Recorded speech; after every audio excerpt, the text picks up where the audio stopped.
Tourism fallout, how U.S.-Canada tensions are emptying coastal towns. Tensions between the United States and Canada have continued to escalate, with no clear signs of easing. According to two government sources, Canada's new Prime Minister, Mark Carney, is expected to request the dissolution of Parliament and call for a federal election scheduled for April 28. Carney had recently assumed leadership of the Liberal Party following Justin Trudeau's resignation, which was prompted by poor polling numbers and internal cabinet opposition.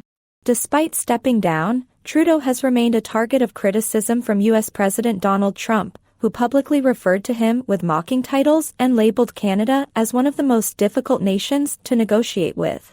In response, Trudeau had earlier expressed frustration, stating that Canadians were hurt and angry, and many were choosing to boycott American tourist destinations, including popular spots in Florida and Maine. Local business owners in areas heavily dependent on Canadian tourism, such as Old Orchard Beach in Maine, have reported significant declines in visitors from Canada.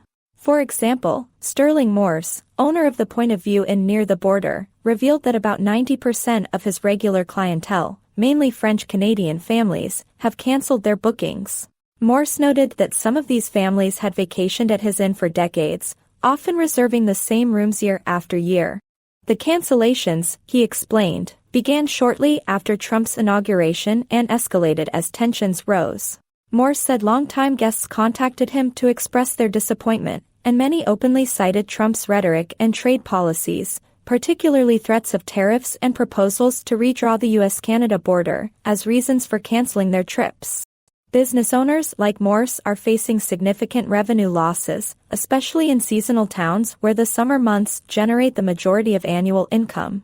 During a visit to the Point of View Inn, another Canadian guest called to cancel, further underscoring the financial pressure these businesses now face. In total, Canadian tourists contribute 30 to 40% of revenue for many local businesses in the area, according to the local Chamber of Commerce.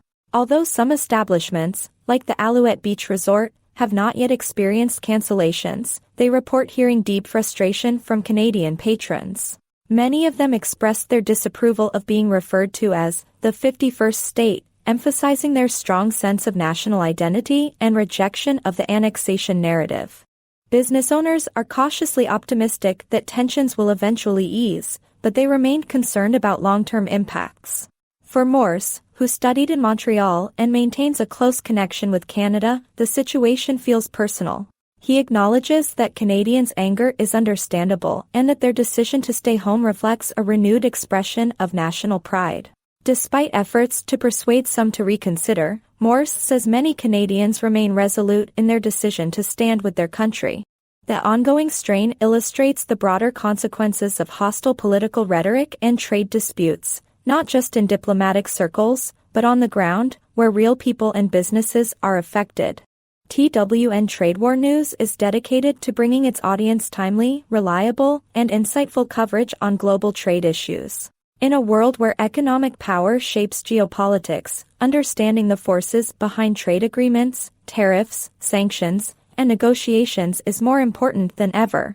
The platform bridges complex global developments with clear, engaging content for businesses, analysts, and everyday viewers alike.